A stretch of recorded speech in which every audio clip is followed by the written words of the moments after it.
السلام عليكم ورحمة الله وبركاته. ازيكم يا اخواتي؟ عاملين ايه؟ يا رب دايما تكونوا بخير. النهارده جايه لكم بوصفه جديده، وصفه كلنا بنحبها، يعني اكيد مفيش حد ما بيحبهاش. النهارده هعمل معاكم الكسكسي بطريقه سهله جدا ومفيش اسهل منها ولا ابسط منها.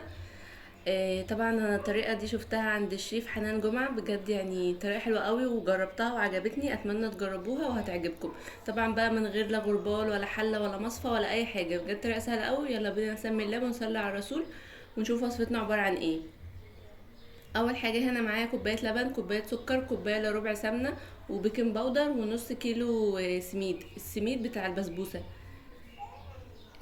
هنا بقى جبت بوله عميقه ونزلت فيها السمنه وكوبايه اللبن وكوبايه السكر، وخلطت كل المكونات دي كويس جدا مع بعض، ونزلت عليها بنص معلقه صغيره من البيكنج باودر. بجد طريقه سهله قوي قوي بجد، وعملتها وطلعت تحفه، ويعني كسكسي زي الجاهز بالظبط، تحفه جدا بجد، جربوه مش هتندموا. وهنا بقى نزلت، بعد ما نزلت مواد السائله، نزلت نص كيلو سميد، قلبت كويس جدا، نزلت كل الكميه اللي معايا وقلبتها كويس جدا. وجبت صينيه كبيره ونزلت فيها الخليط، وسويت الخليط كويس في الصينيه، وهدخله بقى فرن على درجة حرارة 160، يعني اقل درجة 160 170 150، اقل درجة عندك، عشان مش عايزينه ياخد لون، يعني يا دوب كده يتشرب بس المية اللي فيه.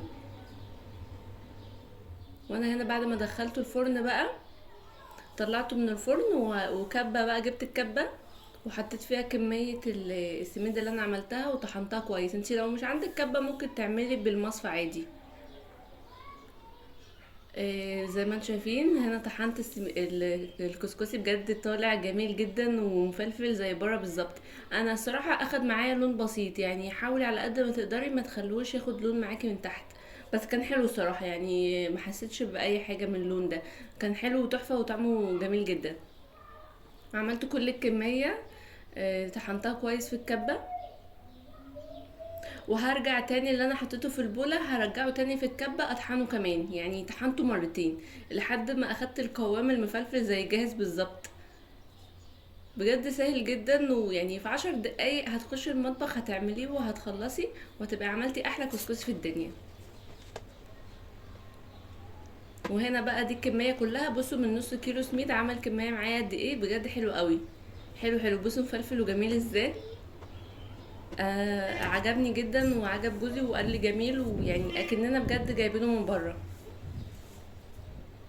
اتمنى تجربوه وتقولوا لي ايه رايكم فيه، متنسونيش بقى في اللايك والسبسكرايب وتفعيل زر الجرس ليصلك مني كل فيديو جديد بنزله. وهنا بقى حطيت حبه في طبق، وحطيت بقى لازم كسكسي يبقى لازم سكر بودر وزبيب وجوز هند، ده لازم. انا صراحه عملت الطبق ده ليا، حطيت فيه السكر بودر والزبيب والجوز هند. انا جوزي ما بيحبوش بالزبيب والجوز هند، بيحبه باللبن. انا مش عارفه انا ايه، اول مره الصراحه اشوف كسكسي باللبن، هو بيحبه باللبن، انا احب بقى الزبيب والجوز هند، متربيه انا كده عليه، على الزبيب والجوز هند، يعني جدتي والدة ماما وماما يعني على طول بنعمله كده بيبقى حلو. بس الصراحه الكسكسي ده ما ينفعش مع الشوربه والخضار، هو ينفع بالحلو بس، اللي هو الزبيب والجوز هند بس. دي وصفه